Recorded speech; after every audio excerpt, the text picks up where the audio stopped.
모든 사람들이 화장품을 써서 뒤집어지진 않아요. 특정 그 화장품 예민한 군이 있는데, 이거는 이제 그 외국인들한테 과거에 얼굴이 피부가 예민한 사람들이 얼마나 되느냐 조사를 해보니까 한 40% 정도 되는 거예요. 근데 이제 그걸 아시아인들한테 조사를 해보니까 아시아인들은 그렇지 않다라고 이제 생각을 했었었는데, 그게 이제 잘못된 통계였던 거예요. 왜냐하면 아시아인들은 피부가 황색이다 보니까 얼굴이 붉고 예민한 사람들이 가려져서 안 보였던 거예요.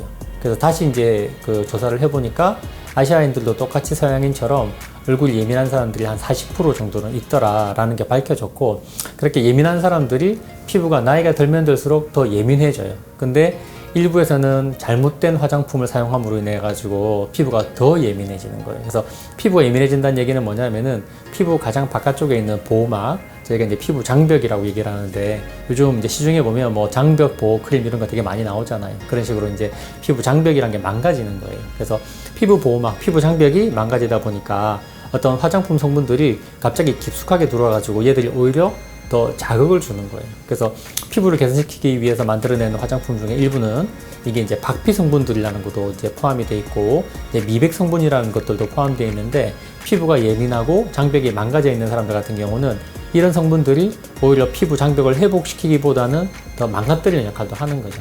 그래서 일단은 자기 피부가 예민한지 안 예민한지를 우선 좀 보셔야 되는데, 화장품을 쓰고 트러블이 잘 생기고 이게 뭐 한마디로 뒤집어진다라고 표현하시잖아요. 그런 게 자주 있으신 분들은 일단은 병원 오셔가지고 진료를 한번 좀 꼼꼼히 받으시고, 그 다음에 이제 제대로 된 화장품 사용법이나 이런 것도 잘 배우시고, 그렇게 해서 제대로 된 화장품을 쓰고 잘 관리를 해주면 그런 분들도 예민해지는 거를 많이 억제시키고 예방할 수가 있으세요.